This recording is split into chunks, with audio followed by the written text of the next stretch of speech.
Hürmetli vatandaş, bugünkü leksiyalarımızı başlayımız. Leksiyalisi de Gazi Rosa Washington'da sözdeyimiz. Bugünkü Sağış Kemanşı 20. yıl 5. ayının 17. günü. Haftaya Sayşembe. Bugün mavzu mundaq vaziyet degende endi bugünlerin yakıtını Cungo hükümeti Amerika muhbirlerini Washington Post'si, Volkut'si gazeti, New York Vakt gazeti qatarlıq Amerika matbuatlarını Cungo'dan muhbirlerini Cungo'dan qo'llab chiqadi. Vaziyet hazır Amerika Cungo o'rtasidagi vaziyet hazır matbuat ideologiya sahasida, yani başka sahalarda qo'shilib bazı yeklishish. Yakımında aytganda güzel macera elip bağımlısımı, lekin talaş tartış. Bolubatıda bunun akıbeti yaka vaziyetinin keyinki taraqqiyatı vatandaşlarga ve sizge bizge oxşaşlar şu vaqt yetken vaqtda sözleydiğen leksiyalarımız bulup qaldı. Mavzumunda çünkü mundaq dedi. Prezident Trump'ın Twitter'da fikir qaldıraq. Xitay virusi deb ataqanlığı üçün Cungonu xunuklaştırdı deb atadı mavzulu xabar. 3. ayının 17. günü Amerika avazından Xitay tili programımız ilan qılındı xabar. Mundaq başladı. Washington Cungo Tashqi ishlar ministerligi haftaning 2. günü mundaq ko'rsatdi. Amerika Qo'shma Shtatlarining prezidenti Trump Twitter'da fikir qoldirib, Tojikiston virusni Xitoy virusi deb atadi. Bu Jungoni xunuklaştırganlik. Beijing prezident Trumpning Xitoy virusi deb atagan so'z iboralardan qattiq g'azablandi va qat'iy qarshi turdi deb ko'rsatdi. Cungo Tashqi ishlar ministerligining bayonotchisi Geng Shuang muxbirlarni kutib olish yig'inida mundaq dedi. Dünya Səhiyyə Təşkilatı kisel virusini alayid davlat və rayonlarla bağlab muamilə qilishga və xunuklaştırışga qarşı turdu. Biz Amerika tərəfinin xatalığını dərhal tüzütüşüge, Cungoni ayıpləşini to'xtatishga haydakchilik qilamiz. Bayonotchi Geng Shuang mundaq dedi. Navbatda yuqumli Tojikiston virus butun dunyoda ko'p yerda farqlidir. Tarqaldı, kengaydi. Navbatdagi jiddiy vaziyat xalqaro jamiyat bir niyati virusga qarshi turishni qanot yoydirishdan iborat. Amerika o'zining ishlarini yaxshi ishlashi lozim. Hamkorlashib, virusga qarshi turib, yer sharining sog'lomlik va sayya bexatarligini qo'g'dash jihatda qurilish xarakterli rol o'ynashi lozim. Bu Jungolik tanbih qilyapti degani. Nasihat qilyapti Amerikaga bu yerda vatandaş.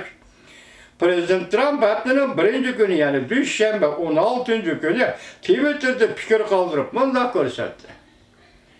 Amerika o kasblarni, masalan, aviatsiya sohasi shirkatlarini kuchlab qo'llaydi. Balki ular Xitoy virusining ta'siriga uchragan bo'lsin. Biz har qanday chog'dagidan texnik qudratlikmiz. Prezident Trump mundaq ko'rsatdi. İttifaqlaşsak texnik qudrat topamiz.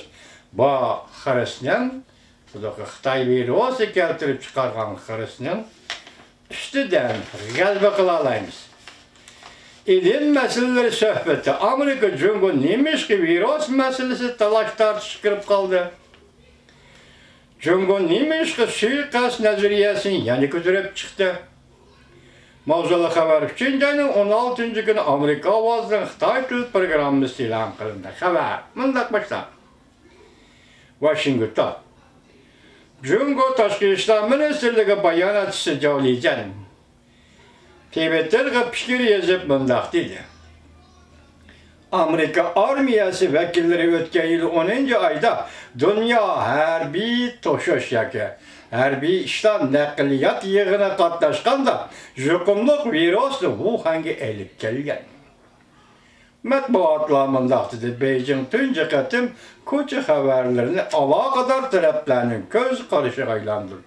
Mana bu jumla qaltish qo'yilib, matbuotlar mundaq dedi. Jungo'yaga Beijing birinchi qatim ko'cha xabarlarini aloqador taraflarning ko'z qarashiga aylantirdi. Mesela ko'cha xabarlar deganda virusni Amerika tashlaydi, Amerika paydo qildi deydigan xabarlar ko'cha xabarlari.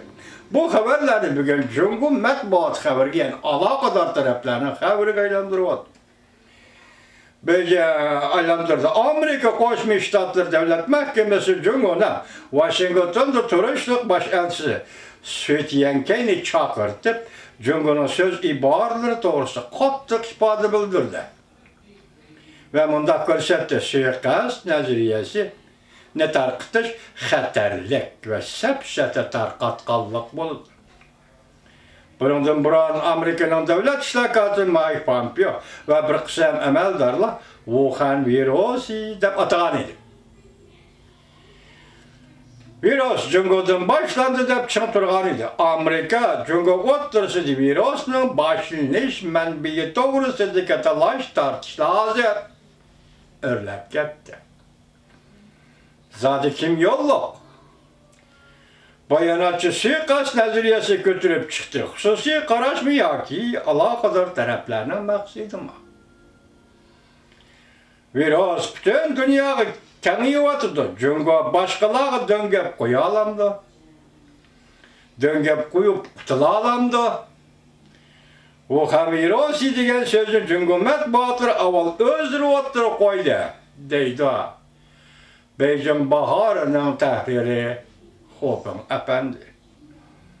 Shundaqkan Jungoni Amerika xuliklashtirdi degan so'z bu yerda aqmaydi.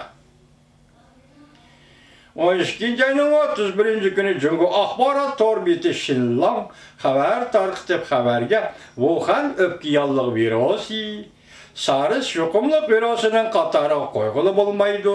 Umuman aytganda Janubiy Jungo dengiz mahsulotlarini sotuvchilardan kelgan virus. Wuhan virusi degan ism mana shundaq mavzudan kelgan edi. o'tgan yil 12 ayning 31 kuni.